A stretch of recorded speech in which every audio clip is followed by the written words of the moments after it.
So I grew up in South Philadelphia, concrete city. This is what my friends called my neighborhood.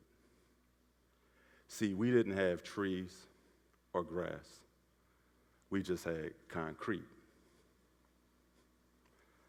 I was lucky.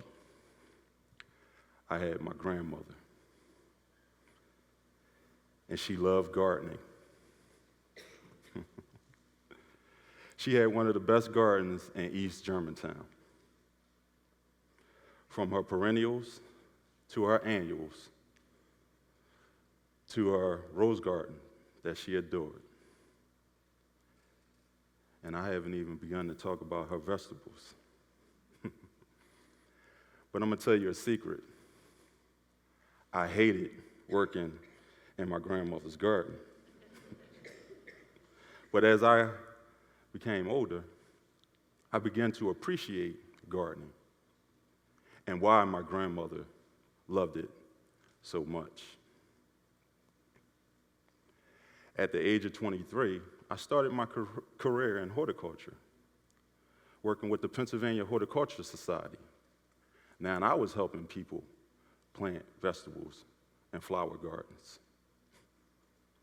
But as gardeners became older and the landscape in Philadelphia started to change, the Pennsylvania Horticultural Society and the city of Philadelphia began to look at this vacant land problem in a different way.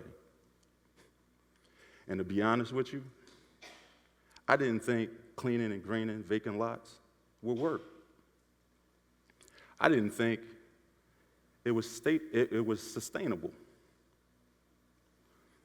But when you see people walking in the street instead of walking on a sidewalk because of the conditions of the vacant lots, I said to myself, something had to change. When I went to community meetings and I heard community residents complaining about the dumping and debris in their neighborhood, I said to myself, again, am I really giving this idea a good chance?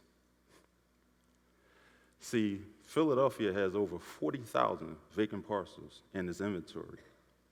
And let's be real, would you want to live next to this? Or this? I didn't think so. But this is what people live next to. This is what people walk by every day. And to expect people to clean vacant lots that they don't own, especially when they have to worry about feeding their families and keeping a roof over their head, I just thought it was asking a lot. But again, I am the same person that said I didn't believe in this program. But when I saw the effects that it was having in these neighborhoods, I was all in. See, the LandCare treatment creates park-like settings by removing debris, adding topsoil, grading the site, planting trees and grass, and lining the perimeter of the site with a simple post and rail fence. Changing vacant lots that look like this to this. And from this to this. Simple, right? But it's not simple. And I'm here to tell you that if this is done right, it's effective and it can help change neighborhoods. See, the treatment includes both city-owned and privately owned land. The city inspects all proposed sites for violations, and if the owner of record does not rectify the problem in an allotted time, PHS is given the authority to abate the nuisance with the LandCare treatment. Priorities are given to sites around schools and recreational centers and ones along major neighborhood corridors. 15 landscape contractors and another 18 community organizations participate in this work, and together they employ almost 300 people each year. To date, the LandCare initiative has installed and currently maintained over 12,000 vacant parcels in key transitional neighborhoods.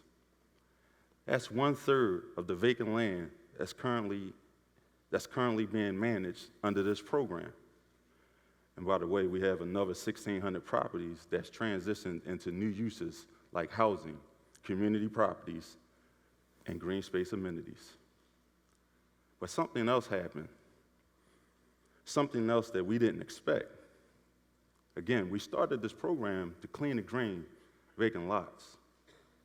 But once they was cleaned, or as we say, stabilized, people started using the sites. Kids started playing football and cricket on cleaned and green vacant lots. We had people barbecuing on these same lots. We even seen horses grazing on some of these clean and green vacant lots. See, we always say you never know what you're going to see on some of these clean and green parcels. We started working with universities and academic researchers, and what their studies found blew us away. Housing values increasing by 20%.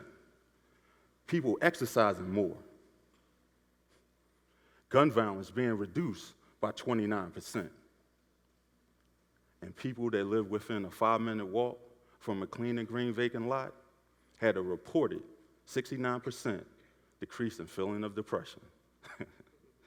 Hold up, I'm gonna say that again. But this time, I'm gonna say it in a different way.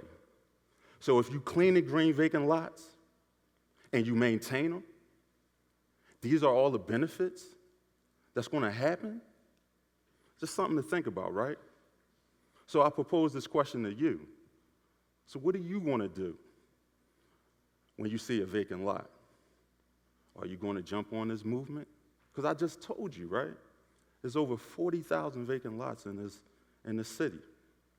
And we still can do much more to help beautify this neighborhood. Again, it's just a thought, and I really want y'all to think about it. So as these studies started coming out, other cities that was having these same issues wanted us to either come to conferences or come to Philadelphia to learn about this work. We had cities like New Orleans, Detroit, Flint, Michigan, just to name a few. I knew we had something special when we had people from Tokyo, Japan, come all the way to Philadelphia to learn about this program. I still get chills about that.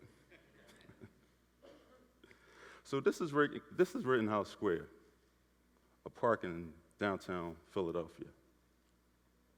But I'm here to tell you that the people in the neighborhoods that have these clean and green vacant lots, they consider them their Rittenhouse Square.